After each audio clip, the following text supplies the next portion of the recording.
And we are good to go. All right. Perfect. So if you want to go ahead and introduce yourself to start off with. All right. Well, my name's Caden Strickland. I'm a rising senior at Elon. I'm from Atlanta.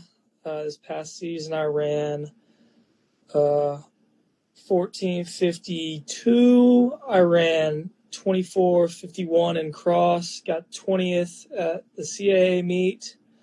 I ran 31:20 in a 10K, but that was unattached on the road, so it kind of doesn't count. But I mean, that's about it for like the PR stance, like what I've done in the sport. But where's your major right now? What'd you say? What's your major? I'm majoring in journalism and I'm minoring in coaching. You're minoring in journalism and you're majoring in coaching? I'm majoring in journalism and I'm minoring in coaching. Okay. I don't think I'm gonna do journalism. I want to coach right now. Yeah. I'm just kind of doing journalism because it's pretty easy. And yeah. I kind of have my philosophy is I shoot for B's. I don't shoot for A's because I honestly don't care that much, and I care more about what I'm doing in practice. And I've found that like when I try really hard in school, it kind of takes away from my running and it takes away from my happiness, and I don't do as well. So I'm like, I'm just going to give just enough effort to skate by. And I mean, journalism major lets me do that because it's not very hard. Yeah. So you're a full on board with the sport. Like pretty much everything outside of journalism kind of aligns with like running itself. So I guess what my first question is how do you not feel like you're getting burnt out? Like, I just like, at this point in my life, I'm just having fun with it. Like last season in track season, wasn't a very good, indicator that I had a pretty terrible season. But I guess the thing that kept my spirits up was just the fact that I was having fun outside of practice. I mean, my teammates are my best friends. I mean, I live with all of them, spend all the time with them. So even though I was running terribly, I mean, I was still having fun and enjoying my life. So it's definitely good to have that type of balance in there. You talk about preventing yourself from burning out. I don't really know how to do that yet because it seems like every season I've ran, I've peaked too early and ended it pretty poorly. But last season was pretty consistent. This season it was really hard for me, but I've just been really patient this summer. Mm-hmm. I mean, I was running like 40, 50-mile weeks at the start and just kept building up. And I'm finally at a point right now where the fitness is starting to come around. It's not quite there yet, but, I can feel the gains coming in. And at this point last season, I was in pretty much the best shape of my life. So hopefully that peak is just going to be delayed this season. But I mean, when you talk about not burning out, I don't really have a good answer for you. I mean, I wasn't so asking about burnout in general. I was mainly just worried about or asking about like, I guess, getting toward that like that spot in your life where you feel like you're away from the sport or you're escaping in a way, because there's two types of burnouts. There's obviously the mental side of burnout, which is like, oh, I just feel like I'm, constantly doing this and it's like, I feel like I can never get away from it. And then there's a physical burnout, which is like you're putting in 80, 90 miles a week over a course of at least, 12 weeks straight, at least during cross season, probably. And if you're running 5K, 10K in indoor and outdoor track, then you're going to be putting it. But physical burnout is easier to manage because, it's something more tangible to realize that, need to cut back on.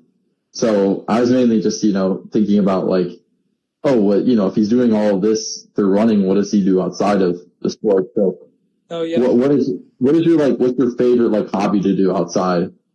of running? Right now, it's been golf. Like I've been going out playing. In the meat of the season, I was playing like 2 rounds of golf a week, and I was going to the range another 3 times. So I mean that's kind of been my thing right now. It kind of fluctuates. Like in the past, it's been basketball. Before that, it was, playing pickup football when I was in high school. So like really just, it's never coming. It's never coming. I love my hair too much. Anyways, I love sports. And so I never want running to be the only sport that I play. Like obviously it's the only one that I compete in, but I want to do I enjoy other things. So I like to stay active in other ways other than running. My coach is, I don't know if my coach is watching right now, Rank, but he's such a tool. I went golfing with him earlier this season, and he beat me by 2 strokes. He cheated, by the way, but he beat me by 2 strokes. 89. You lost to a coach in golf? Yeah. Oh, yeah, man. My track. I don't have a coach. Okay, now if you he's gonna pull that on you in workouts now. Like maybe you could have leverage over him if you would beat him, but now it's game over. Yeah, I know, bro. I had a meeting with him earlier today, and this is my first time walking in his office since the round. And he's got this little bulletin board above his desk, and it's filled with like drawings that his kids have done. And then it's that scorecard. That's the only other thing on there. I'm like, come on, bro. That's insane. That's really funny. Yeah, I mean, you could have done like. He's got a. You gotta read like. You gotta like go up and like re-challenge and be like, hey, if I beat you in another round, like this season, you're gonna take me to like pre-nationals or something like that. Or I don't even something like that. Yeah, something like that. He's like, you gotta get me into BU in December.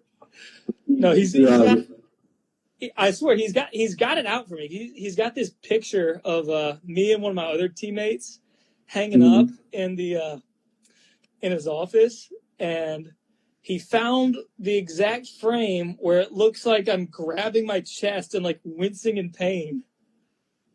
And I'm like, there's like 7 different frames, that same picture. Where I don't look like that. That's funny. It's funny. Okay, so you like to golf, you like to play basketball. I assume being a journalism major, you maybe like, if you like to write, like, is that something you enjoy?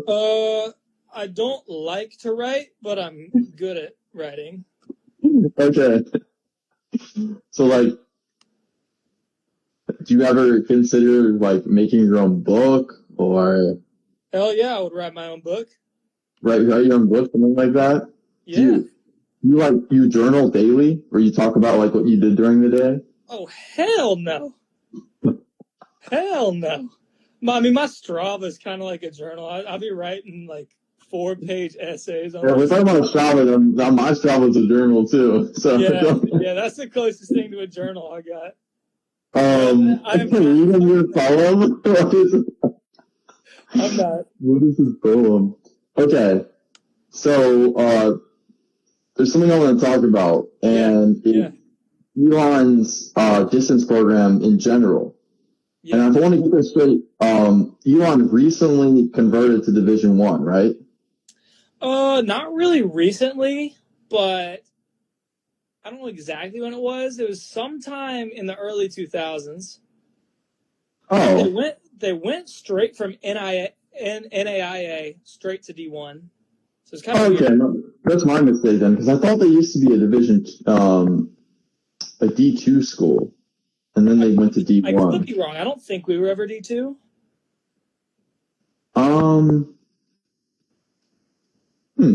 Maybe you're right.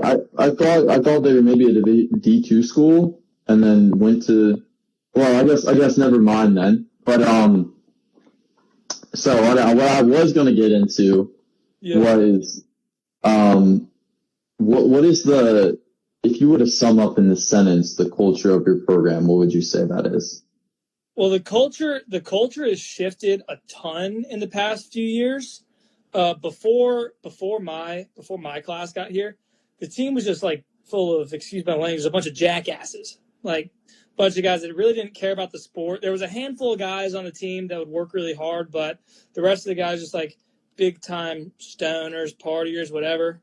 But I mean, my class came in and a bunch of those guys we took their spots. A lot of those guys either graduated, quit the team, got kicked off, or whatever. But I think my class was the first class to really start shifting that culture. And I mean, I'm not going to say we're perfect or anything. I mean, like, we like to have our fun, but it's been, especially this last year when we got a new coach, the men's culture just completely turned over. And our new coach named Rink, old coach Caden, very different coaching styles. And I feel like Rink's style really just caters to the men a lot more. Like Caden was always super strict with us, kind of trying to police our bedtime and stuff. And that just rubbed a lot of people the wrong way. They're like, you want me to go to bed at 10? Fine, I'll stay up till 2. That's not really a problem anymore because Rink just says, live your own life. I don't care what you're doing outside of practice. Just know that whatever you're doing is going to show up on race day. And I mean, that kind of mentality is just completely shifted everything that really just goes on outside of practice. And I feel like, especially with the guys that have came in this past year and the year before that, I mean, their heads are all in the right space, and like everybody's doing the right thing now, and that really wasn't the case when I first got here. Okay, yeah, I got you. Well, sounds like y'all are shifting in the right direction, which is always good. It's always good to see the improvement. Yeah, but it's also always good to be real as well. Like. Yeah. I think a lot of people that see Division I sports, they see like a lot of teams as this tight knit pack where it's like everybody kind of gets along and, you know, everybody is chasing towards the same dream or goal. But a lot of people don't realize outside of it is there's a lot of internal conflict that happens on teams that just it isn't shown even the highest level. Like if you like, you know, there's some crazy stuff that goes down that, you know, in Alabama in football and like stuff like just to show the big examples, but like it's really hard to get everybody on the same page because you just have so many different personalities, like not just from coaches to players or athletes, but also within athletes because especially at Division I level, like you're recruiting from all over the world. So it's hard to come by a good culture in a team, but once you have it, usually those teams shine the brightest. And a good example of that is BYU. Yeah, like, 100%. BYU has like an insane culture of a program and everybody's on the same page. And look what they did last year. Yeah. Like just blew everybody out of the water. So I 100% with you. But you were right. So I'm wrong. Elon was NAIA in their 90s, and then early 2000s. They went D2 and then went D1. Yeah, so, I saw Rink's message on the thing. So thanks for correcting me. So there might have been a different school in North Carolina I'm thinking of that was D2 that went D1. Is it Queens? Yeah, I think that might be what it was. Yeah, because Queens. What year are you? What year am I? Yeah.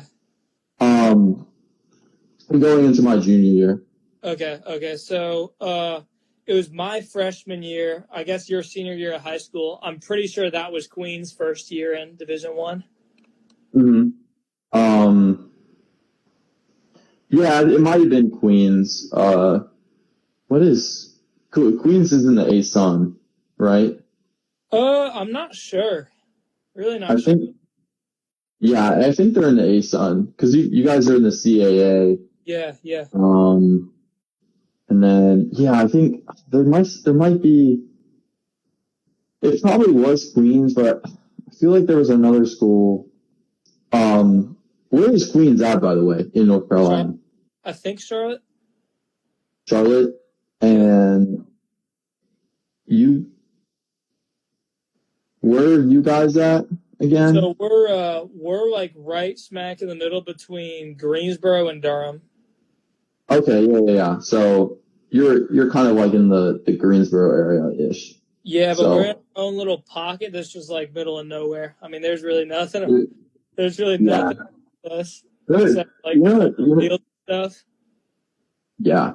You know what's crazy is like I was just looking at a map of just North Carolina in general the other day, and I was like, there is so many good programs in North Carolina. Yeah, crazy. Like you're just landlocked from like just so many powerhouse schools, not just in track, but in athletics in general, like Duke in basketball, UNC in basketball and football, NC State, Wake Forest, in track and some other sports. NC State women's program is insane. Yeah. What else? There's ECU is a decent program. Right around us too. High Point. They're big in the Big South. There's some other ones. Oh, Appalachian State. Yeah. They're another one. There's so many schools, and that's like the big ones, the mid majors to Power 4. That isn't even counting like except for High Point, but that isn't counting like the quote unquote. More just like little schools like Elon, just like sprinkled around everywhere. Yeah, Campbell, right? That's one. In our conference too. They're not too far. My cousin played lacrosse there too. Oh, UNC Wilmington. Yeah. Oh, and then like, bro, you got UNC Greensboro, UNC, Charlotte, UNC,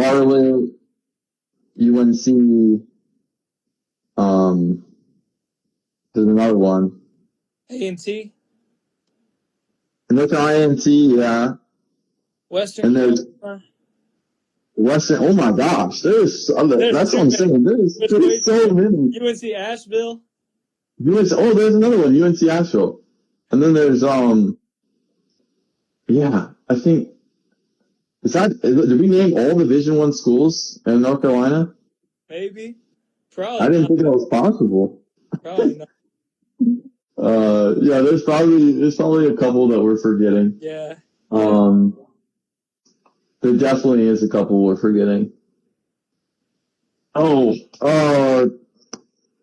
another one. It's a smaller one. It's on the top of my head. Yeah, I knew I wasn't going to be able to name all of them, but okay. Anyways, we got a little sidetrack there. Yeah. But, Rising Senior, okay, so 1452, 2451, correct? Yeah. And then you said you ran 31:30 in the 10K? 31:20. Okay. So those are all pretty respectable good times. Like, it's not just each one of them, but also just like them in a whole in general, because a lot of people forget that's a whole 5K of differential, like racing that you need. Like, I mean, I raced an 8K, but I've never raced a 10K. Yeah. Like, I can't even, I mean, an 8K felt like forever for me, so I can't even imagine racing a 10K. I mean, like, it just seems, you have to have a strong will. Like, yeah, I've never done a track 10K. I've done 10Ks on the road and I've done 10Ks in cross. The road 10K, from my perspective, is way easier mentally, and I don't really know what it is about it, but 10K cross is just grueling. Yeah, maybe because it just seems like, I don't know, like maybe because you're on the street with like the super shoes and like, you know, maybe it just feels a lot better on the body or something. I guess. I don't know. That is a good point. I wonder what makes it mentally different.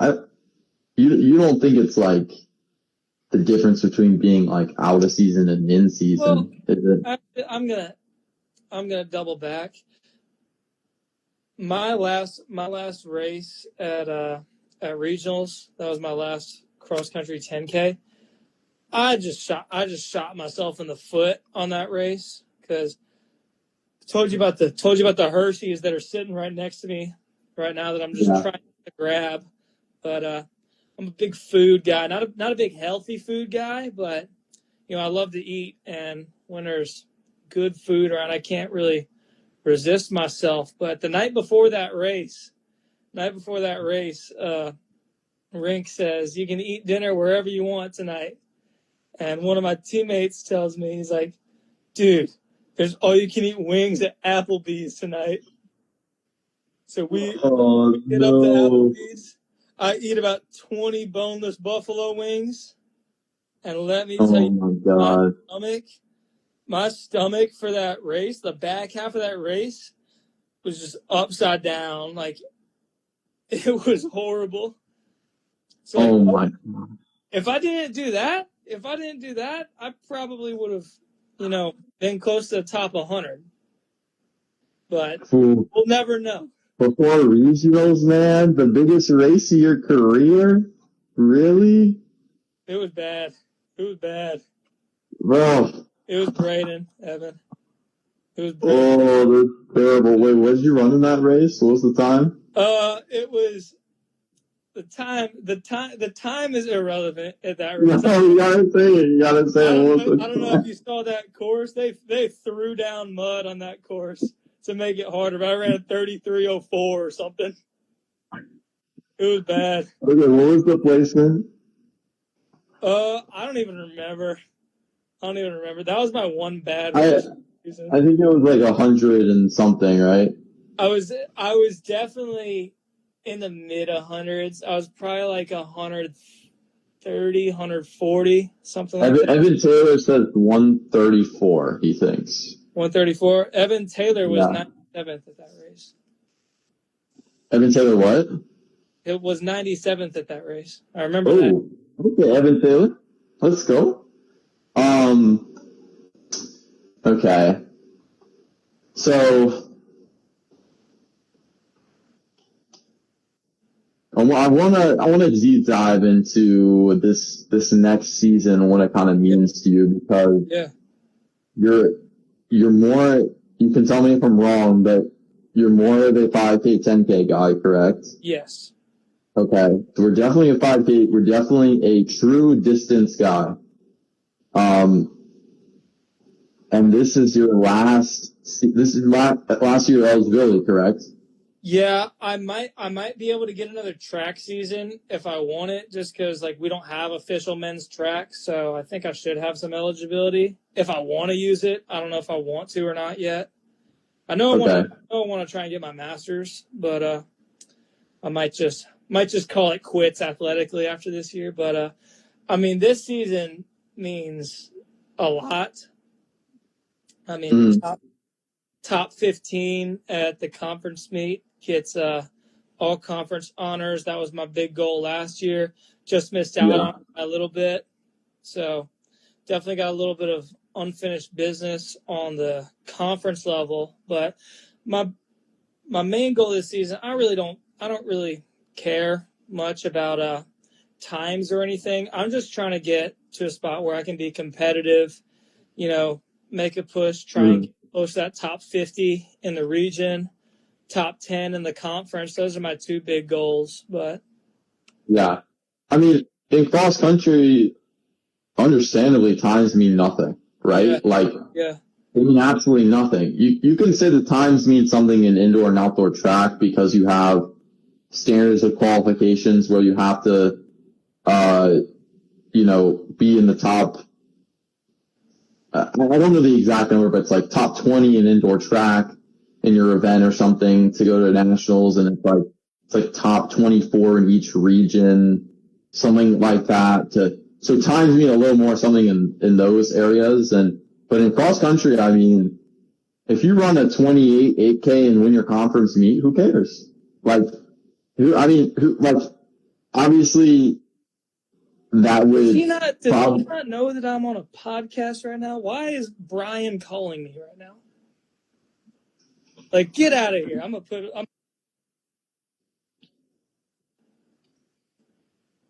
What were you saying?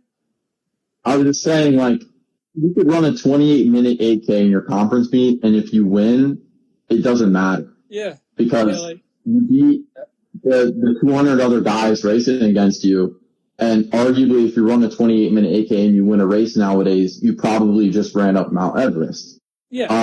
But it's all about the effort you put into the race. It's about obviously your mentality in the race.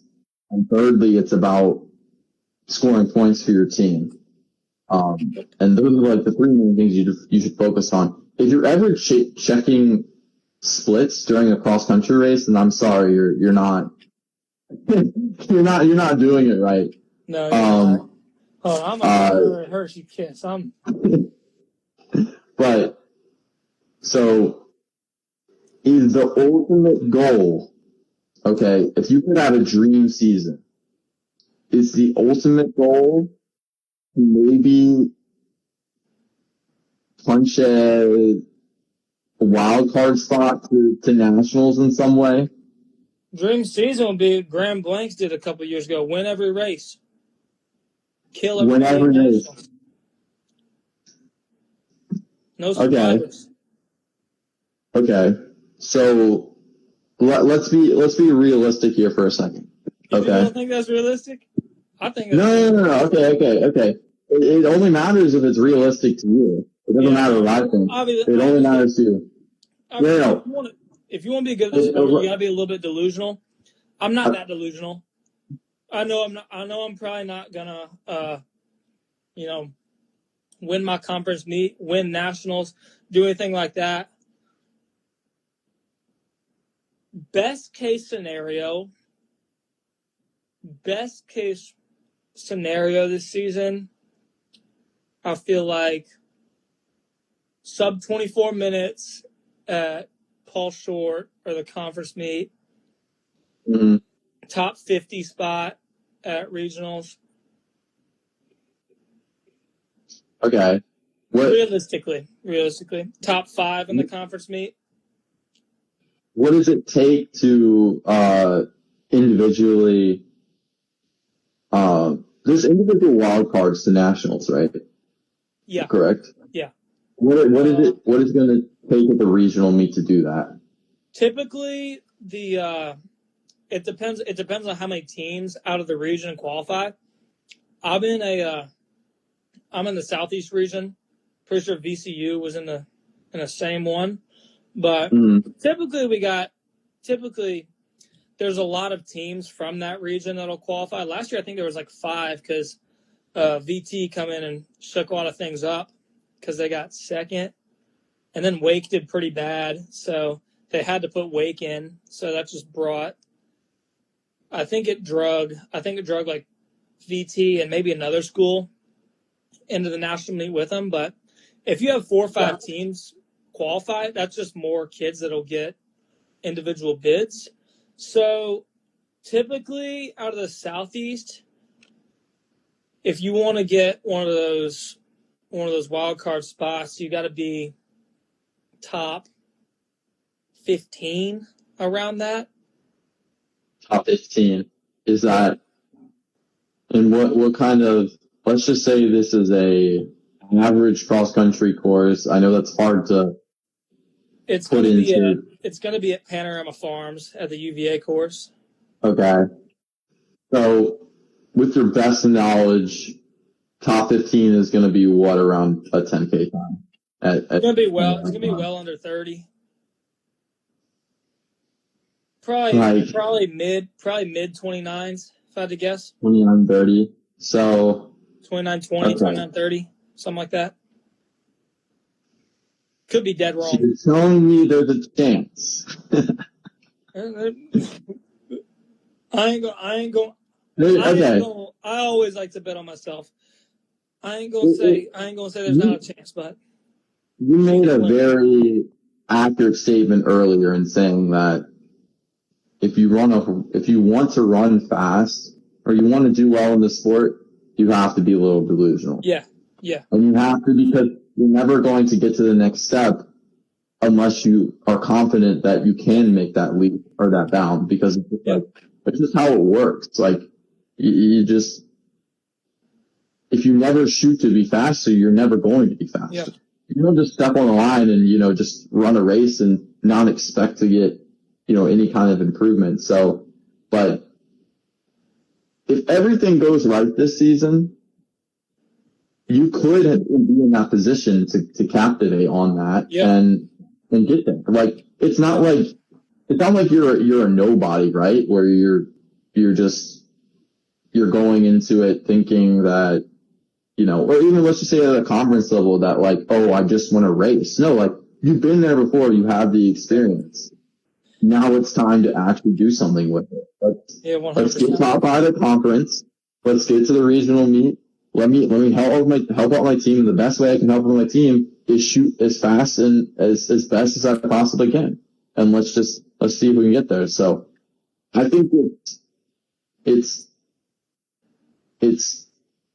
improbable, yes, but can it happen? Yeah, yes. Like, it would have to take a lot less Hershey's and less Applebee wings as well. So yeah, can't be doing that again. Yeah, no. I like what you said. One thing I always like to do before the start of a race, after I'm doing strides and everything, I just like to sit there. I like to be the last one, or at least one of the last ones out, so I can see everybody on the line. Just look at everybody, and I tell myself, I'm the baddest person out here. I'm the toughest person out here, and it might not be true, but I tell myself I'm the toughest person out here. Nobody's gonna work harder than me, and I get back and I make a scene. I jump up in the air, I slap myself, I scream as loud as I can. A lot of people probably think I'm an idiot, and like they're not wrong, but yeah. A lot of people think so. That type of stuff, just like getting fired up, it kind of just like eases the nerves for me. Another thing I like to do is talk trash in the middle of races. I mean, a lot of people think Graham Blanks is an idiot, and what does it matter? He won nationals in cross country 2 years in a row, broke multiple NCAA records, signed pro, and he's going to do some crazy things in the sport. So it doesn't matter what other people. You've got to be an idiot to go out there and run 100-mile weeks. I mean, like, it doesn't. That is a true statement. That is very true. Yeah, I have a lot of respect for guys like you that can just hammer mileage week in and week out, because it's just like, I mean, I tried for about 3, 4, 5 months straight. I tried doing, about average 65-mile weeks. Yeah. And obviously it's still not as much as you do, but it just, I could tell it wasn't just mental burnout. It just, physically, it was not for me. Like, yeah. I mean, it's not for everyone. I could tell in my workouts that I was just, it wasn't giving my body a chance to recover, and it wasn't giving myself a chance to really get into the workouts that I needed specifically towards like how my body functions. And and up in their apart, and that's kind of like my distance. And I tell a lot of kids that like they'll DM me on different platforms or whatever, and they'll ask about, oh, what does the training take? How many miles should I be doing per week?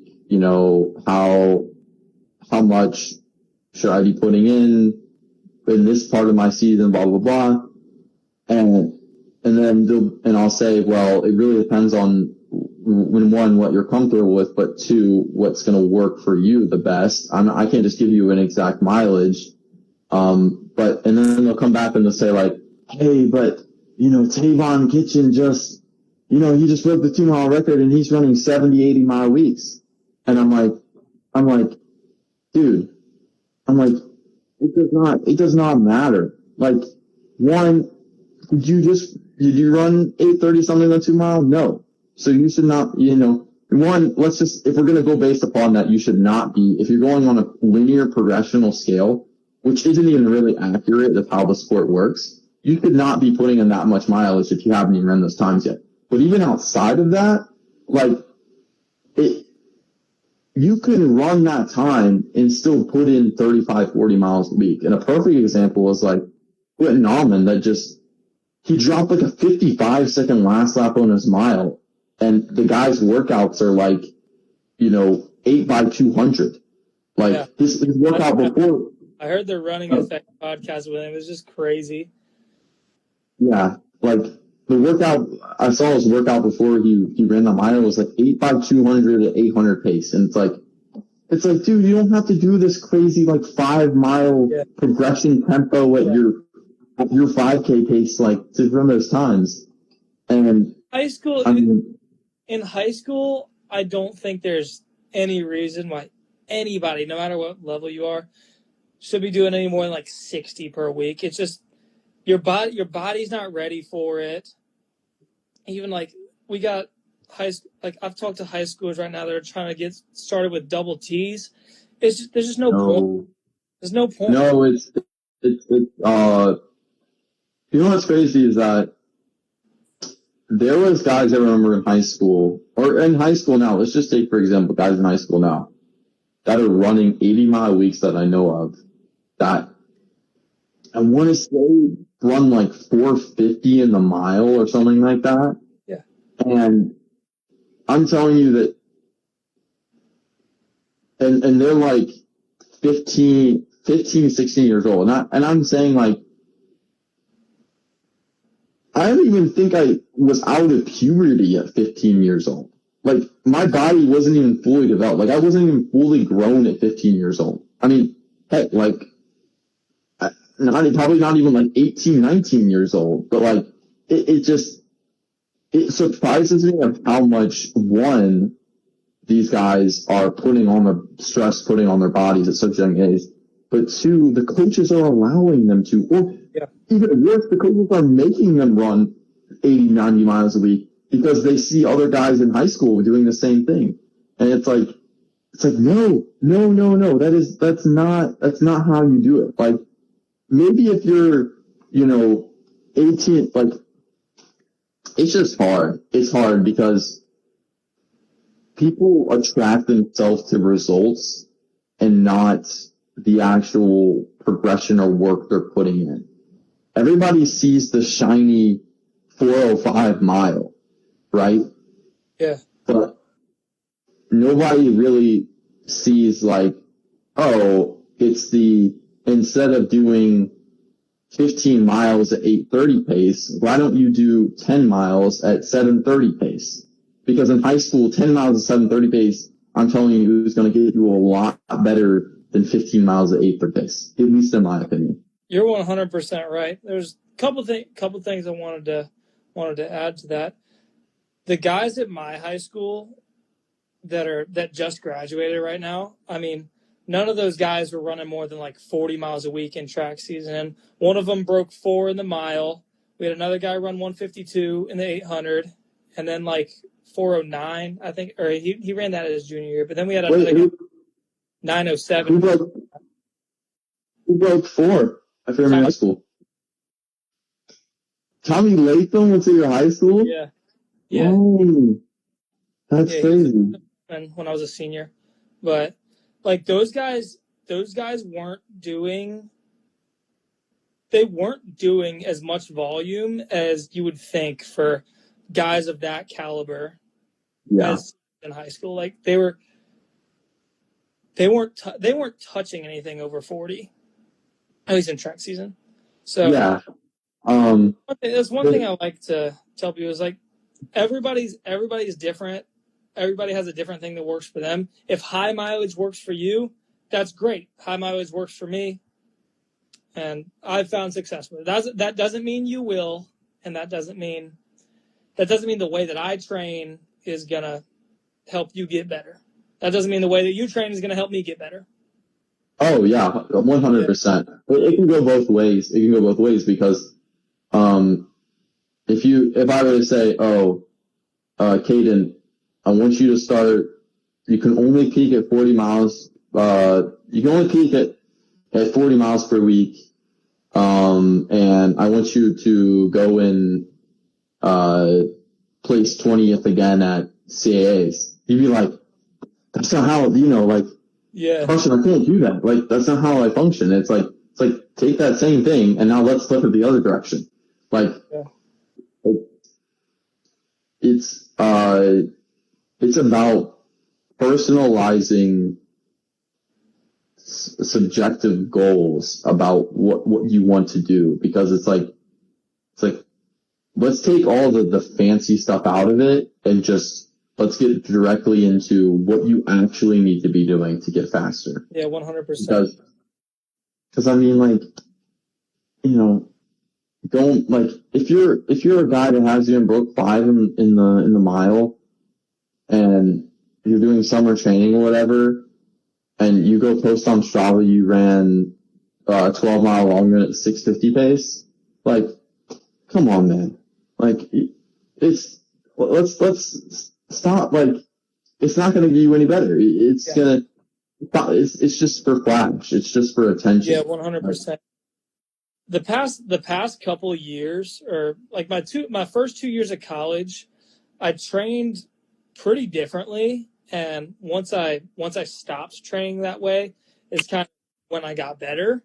So what I used to do with under my old coach, I wasn't quite as high in mileage. I was typically like between 70 and 80, so still decently high, but not nearly as high as I am now. But I mean, I was under the impression that anything over 7-minute pace is junk miles.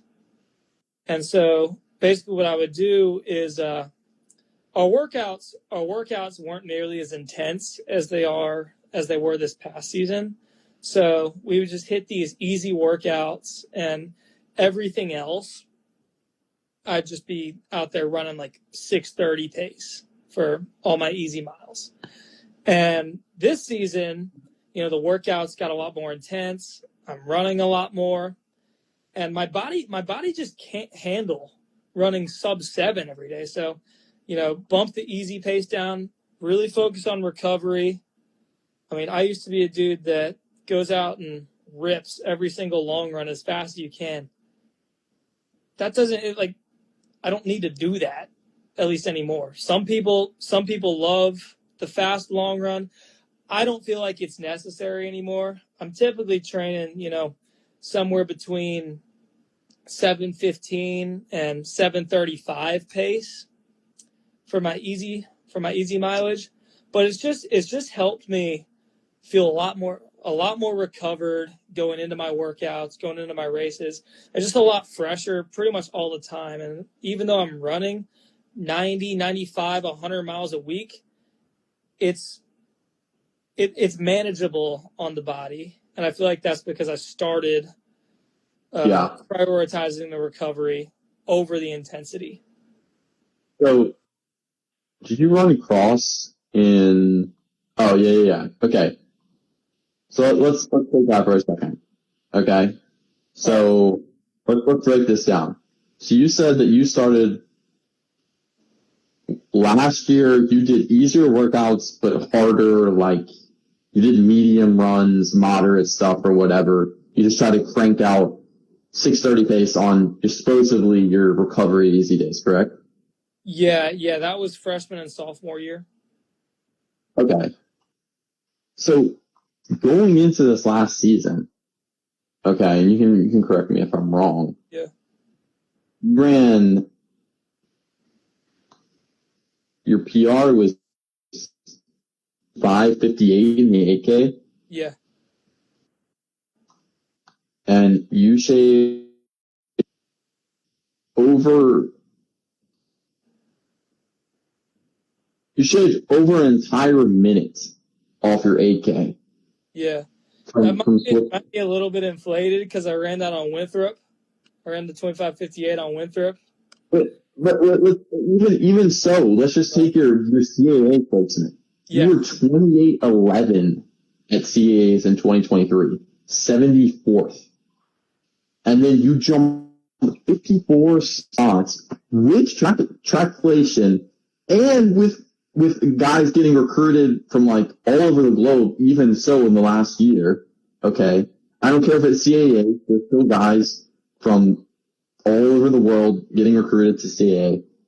And you came 20th. Like, I get there's other factors that we're not playing into here. Yeah. But even so, even let's just say if that's 15-20% of what your training was, that still got you better by 20 places at your conference meet. Like, that just shows you how much like recovery matters and how much like training to, not training to train, but training to perform. Yeah. No, I mean, you hit the nail on the head. Like, obviously that performance my sophomore year at the conference meet was one of my worst races ever. There's no way to sugarcoat that. But the point is, like, I was so burnt out at that point of the season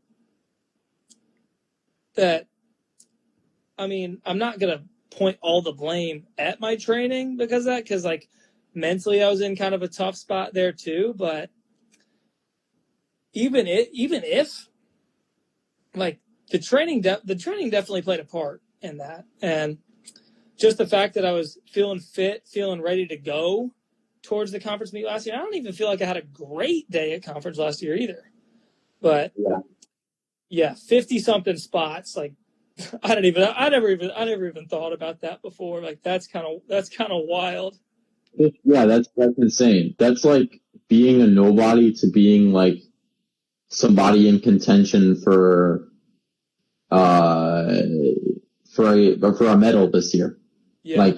Like if you're top 20 going into the next year, I mean, let's I mean, I'm gonna even deep dive farther into this. Like, so let's take it's probably not going to show like if somebody has a 50 or whatever, but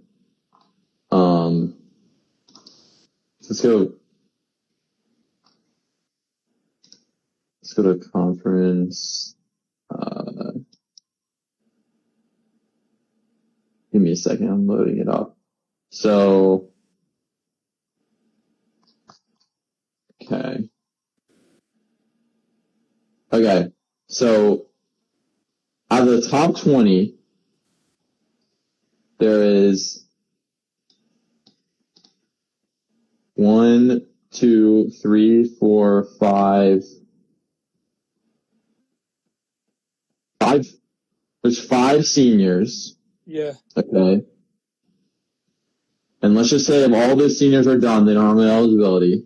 Okay. You automatically, preseason rankings or subjective preseason rankings, how that works, you automatically go into that top 15. Okay. And if you want a medal at conference, that's like, all you got to do is just get better than a dozen people. Yeah. And boom, you're medaling. So like, you went from 74th to medal contention in 1 year based upon switching up your training just like that. I mean, it's not magic. It's not magic, so. Really not. And yeah, I mean, yeah, that's crazy. I have some other friends in the CAA that like talk to and stuff, and Yeah, I saw you do a bunch of stuff with those William and Mary guys. yeah. Like I'm good friends with Hayes Trap. I'm pretty good friends with Hayes too. Carson Rackley. Yeah. We went back to high school days. We'd race each other in high school. Yeah. Eric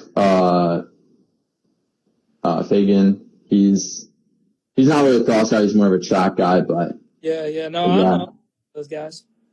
Yeah, me and Hayes camped together when we were in high school. We're both from Georgia, so we'd race each other a little bit. Yeah, Hayes is a dog, man. He's a super freak, bro. He is like, I swear, bro. If you made him, he could probably put in like 130 miles a week. Yeah. Like, I just don't know how it's possible, but his body just doesn't ever give out. But, it's ridiculous. It's ridiculous. But yeah, so good. It's pretty cool. So, okay. So after this cross season, what's a couple goals we have in track? Track season. I mean, I really just want to stay consistent because that did not happen last track season. I don't even really know what happened. Just wasn't my season. Could be more factors that play into that, but plain and simple, just didn't go very well. So consistency is the main goal. I would like to run under 14:30 in the 5K, and I want to.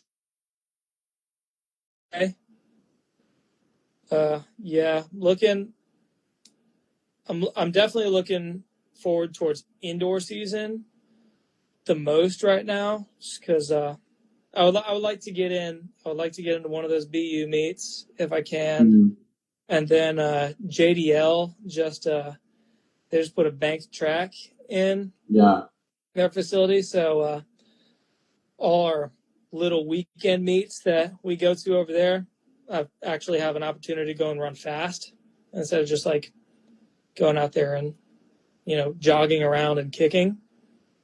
But yeah, so indoor season is going to be fun this year. And then outdoor, hopefully I'll get a couple 10Ks in and give sub 30 a crack. So, is that the only indoor bank track in North Carolina? I think it might be. I don't think there was. That is UNC has a flat indoor track. I don't know. I don't even know. That is so surprising. At all in North Carolina. What's up with that? You have like 30 million Division I schools in North Carolina, and there's no banked indoor track. You would think like Wake Forest would have one. Like Wake Forest is the type of school that would have one. But nope. For NC State, I mean, like, come on. Like, as far as I know, UNC is the only school around here with an indoor track, and it's flat. That's a little weird. That's kind of odd. The only school we go to that's close with an indoor track is Liberty. Oh, you don't go to South Carolina? No, we've never been to South Carolina for a meet. We always do a couple races at Liberty every year. Our girls team is really good, so they always have a few girls that make it into the BU races. Me and Evan are going to try and get into those this year if we can. I don't know prerequisite times or whatever, but hopefully our cross performances will get us in. I don't really know how it works, but yeah, we usually just go to a bunch of Liberty meets and JDL meets, at least on the men's side, for indoor. Dude, what have you been to the VA show or the Virginia Beach track? I haven't. They had the CAA meet a couple times there, but Elon's a cross country only men's program, so we don't go to the conference meet in track. Yeah. You know, people on my team have their own thoughts on that. I freaking hate it, but I can't do anything about it. What do you mean their thoughts? Like, they like it that way? Some of them do. Why? They're like, I'm not gonna put no words into nobody's mouth. I don't know if my coach is still watching this or whatever, but a lot of people, less so on the team right now, more so people that have graduated, just saw it as kind of an opportunity to slack off, get out, party, not train very hard because they're not training up for anything really. I just think I mean, there's so many schools that the reason we don't have track is because of Title IX, because there's not enough spots. Yeah. Because football takes up a bunch of spots on the men's side, so there's got to be more women's sports and women's scholarships, or there's got to be the same amount of women's and men's spots and scholarships. So, I mean, you have to have more women's teams than men's teams, but there are so many teams in Division I that have distance only programs just so they can make that work. Like, just because we don't have enough spots to form, a full track roster doesn't mean, we shouldn't get that opportunity to compete at the conference and the regional level either. I mean, I just feel like it's kind of unfair to us, but I don't know. Yeah. That's just my spiel. Yeah. I'm sure the people in the athletic department have their reasons. That's just my opinion. Yeah, it's a little bit of a touchy subject. I know there's University of Richmond is the same way. Yeah. Radford just added track. Yeah, Radford, which is actually really surprising. Yeah, I did not see that one coming. They did. There's a school in Florida called Stenson University. Yeah, Stetson. Yeah.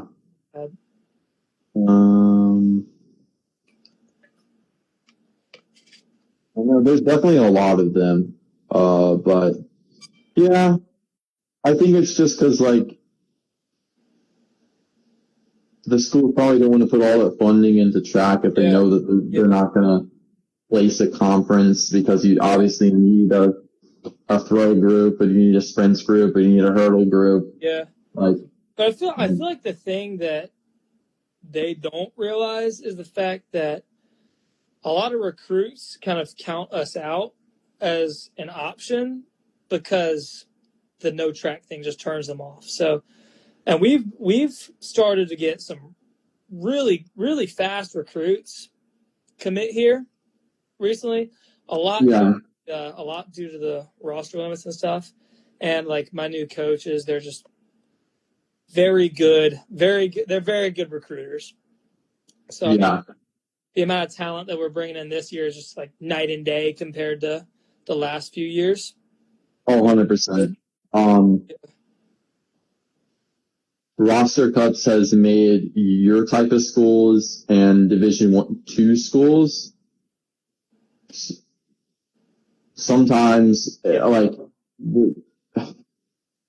I mean, we can go into this whole debate about blah, blah, blah, roster cuts, roster limits, NIL, everything like that.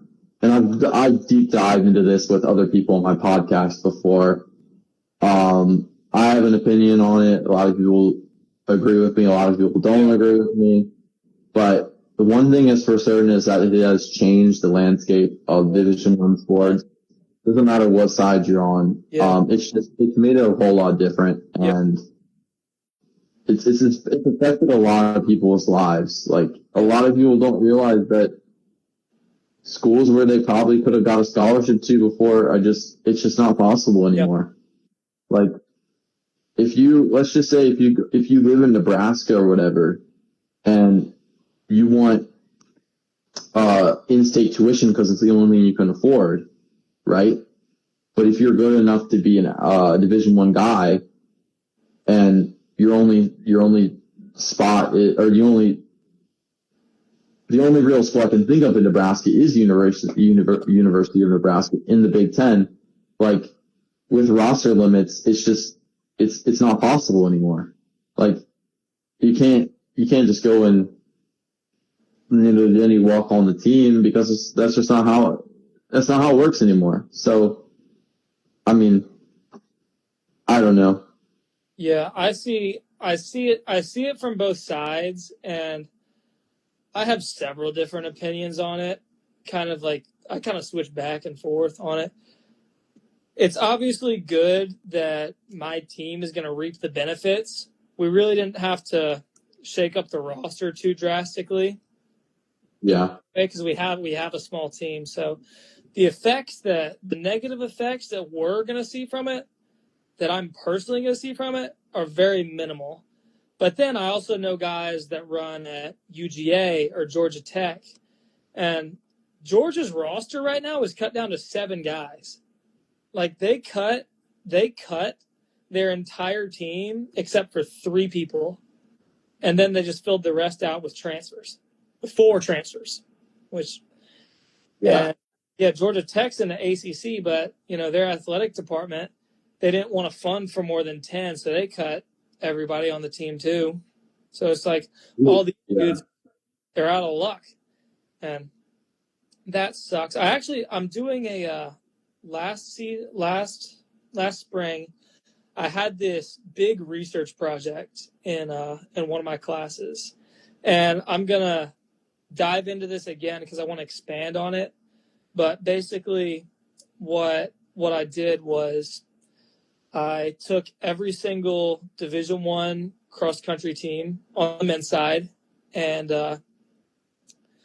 I just broke down the team based on, I don't know if you know what lactic ratings, but it's a time conversion for cross country that compares courses. So yeah. I know what you're talking about. So I used those types of metrics. Then I created like this recruiting scale. I called it STARS, to rank recruits on a scale of 1 to 5 based on their high school track PRs. And so what I did was I took every single Division I recruit from every school, and I just compiled all the numbers so I could compare each team to like see what teams are getting what type of recruits, like how cross-country performance and regional placement correlates to the types of recruits that they were bringing in. And then I split it into teams with track and teams without track, just so I could just like get the numbers on everything. And I'm going to do it again this year just because I want to see how the roster limits and how revenue sharing, just how that impacts where the top recruits are going, and just how it impacts other mid-major schools like Elon, like VCU, to see, how it's going to benefit schools like that. Yeah, it is insanity. I ran 931 in high school. Yeah. And this was 2 years ago.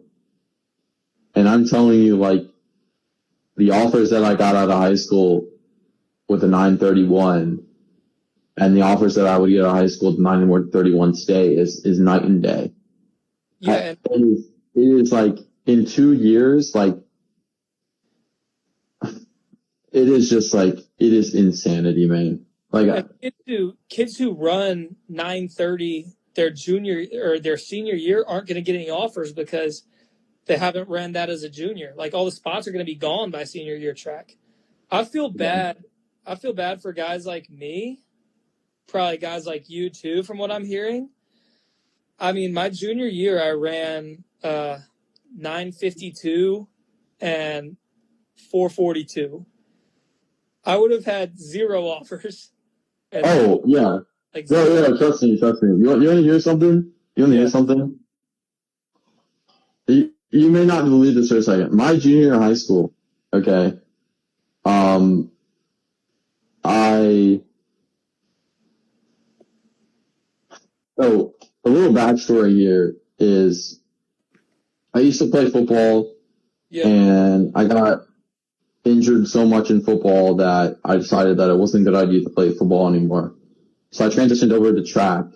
Okay. And I was just track initially.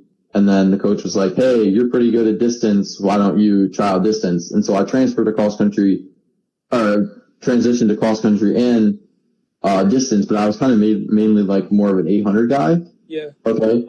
And then COVID hit, and then I couldn't run for like a year straight. Okay. Junior year started. Okay. My junior year, my PRs were, by the end of my junior year, my PRs were like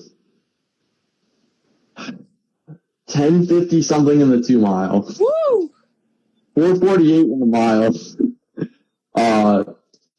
2:04 in the 800, and like 55 in the 400, and then 17:20 in the 5K. Yeah. Okay, and then my senior year, I still wasn't that good at cross, but I got a lot better. I was 16:16 in the 5K, 9:31 in the 2 mile, 4:26, 2:36 in the 1K, 1:57 in the 800, and 51 in the 400. Hell yeah. And in 1 year, I went from basically like the guy that like. Wait, those were you? Wait, those terrible times. Those were your junior year? That's my junior year. Damn, I thought you said that was your sophomore year. No. Those are my junior year. So I shaved off about a minute and 30. I went from 10:50 to 9:30 in the 2 mile in less than a year. I went from 4:48 to 4:26 in less than a year. I went from 2:04 to 1:57 in less than a year. I was 2:52 in the 1K my junior year, and then I went to 2:36.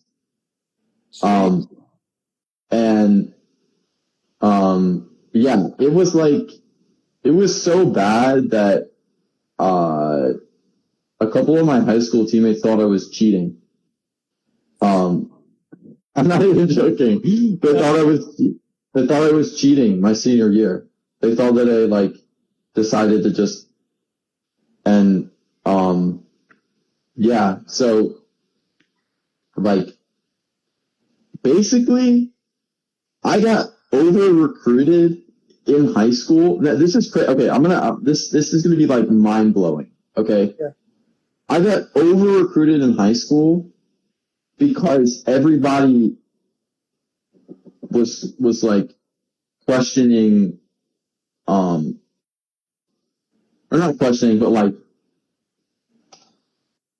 they, what's the right word for this? They saw like the insane potential that I had. Like they just like, yeah, that makes sense. Like I don't even know how to describe it. Like, you know, if I would have with coaches when I would describe like, oh, I went from this to this, like some of them like maybe thought that I was lying or whatever. And some of them were like, what? Huh? Like, how does this make any sense or whatever? And so I kind of, and that it's hard to describe, but maybe hopefully I put it in the right way. I'm following. Yeah, we've got a guy who's kind of like that coming in this year. He's played baseball all 4 years, so he's only ever ran cross, and like he's done. He went from like 17 minutes or something. I could be wrong. He might have ran faster than that his junior year, but he got down to like 15:40, 15:30. Yeah. In one season off literally like training for half a year. And so my coach is really excited about him coming in. Yeah. It was really cool because like I remember the end of my junior year, I sent out emails to a bunch of schools, all different divisions, and I got no response back from like most of the schools that I sent emails to. And then all of a sudden, winter indoor track of my senior year when I ran 2:36, I came like, I think I came like ninth at states or something like that. All of a sudden, like in one night, I got like an insane amount of emails. Like it was just like, it was in one night, like all of a sudden it just changed my life because all these coaches that I made myself put on the radar for, but like they just obviously said like this kid is trash or whatever. I'm not even going to pay attention. And then everything happened my senior year. It's like, I mean, shoot, it was kind of like a movie in a way. Actually, I think the one thing that really put me in a position to outstand myself from other people is arguably the best race that I ever had in high school was when I ran 9:31 at States my senior year. And the way to, in Virginia, the way that you can qualify to States is you can hit time standards. And my entire senior year, I never even ran a single 2 mile. Okay. The last chance, there's like a last chance meet before regionals.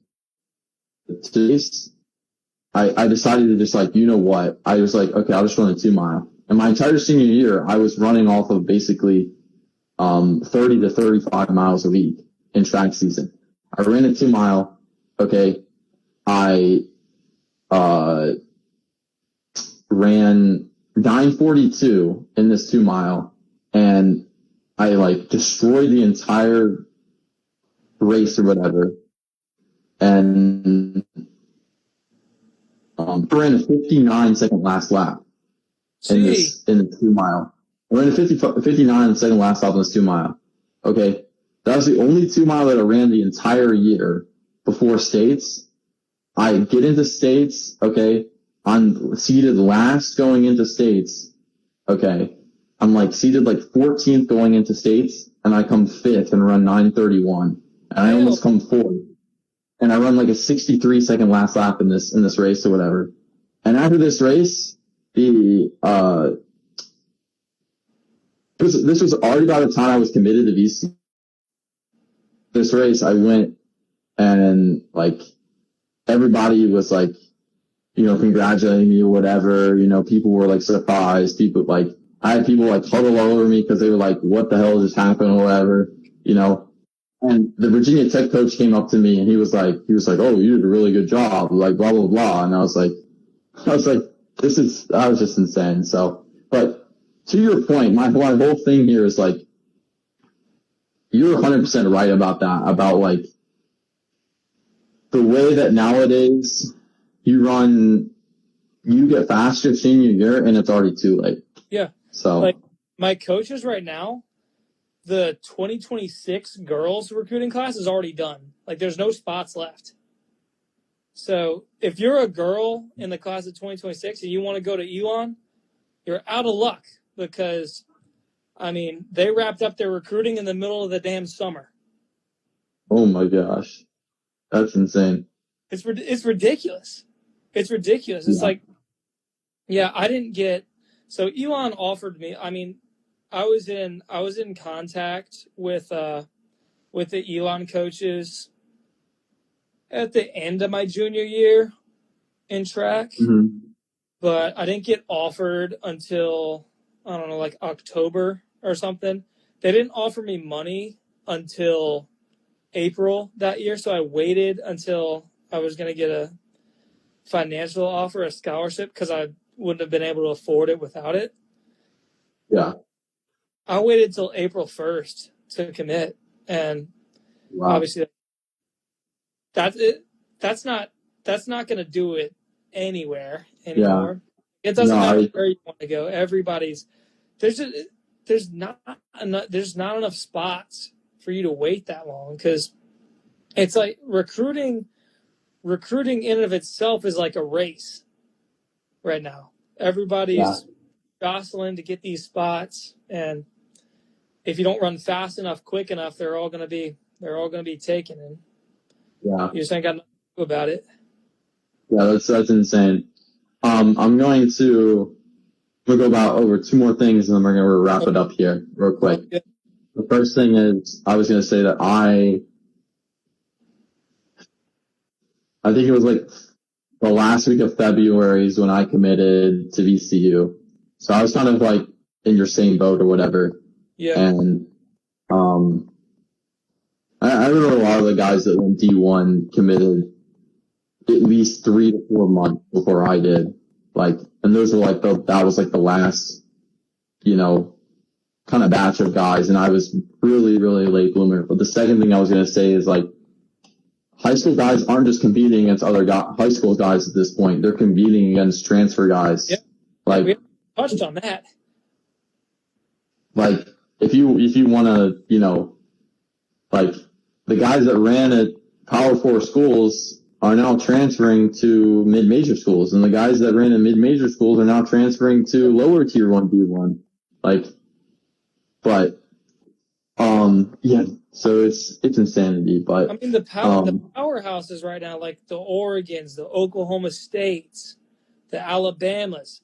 I mean, a lot of those guys are just recruiting strictly internationals. And if they're probably only going to recruit like one guy every 2 or 3 seasons from, the high school circuit. So it's like, if you even want a shot at one of those spots, you probably have to run sub 4. Yeah. Yeah, I did a YouTube video breaking down what it takes nowadays. Yeah. And look, I haven't looked too much into all this stuff. That's just like I did some calculations, and going into next year, like for the class of 26 to get recruited, right now, if you want to run Power 4, it was going to take about a bare minimum 408, 409. Yeah, that sounds about right. And that's for like the lower level Power 4 schools. Yeah, that's like your lower level Power 4. Yeah, like we'll need to revisit that in like a year or two, just like after the whole roster limit situation has kind of sorted itself out, to see how that changes. Because it's only harder. I think the 5K was like 14-15 is what I calculated it to be. Jesus, man. Jesus. Yeah. Like, if you run 14-15, you're getting a podium spot at like an XR or, like the national meets. Like it's insane. And I want to say 800 was 147. Yeah. 147 high, 148 low. I want to say around there. So yeah. Yeah, that's just stupid. That's just insane.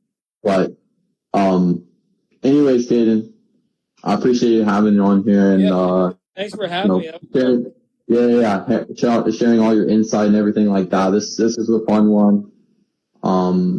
We definitely have to run it back sometime. We gotta schedule this thing in like exactly a year from now or something like that, and we'll go through your whole past year and what you're able to do, and we can talk about recruiting stuff, and maybe you'll be getting into figuring out what you're gonna do for coaching and stuff like that. So, but it's been.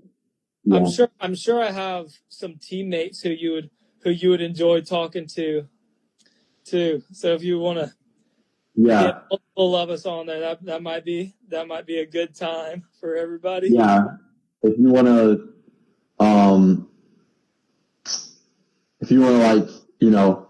give me some names after this, that'd be great. So yeah. But again, yeah. Well, I hope you have a good rest of your evening, and thanks for having me. Yeah, for sure, man. So All right. Good luck with this. This next year. I'll be rooting you on, man. Yes, sir. Right back at you. Appreciate All right. it. See you later, Caden. See ya.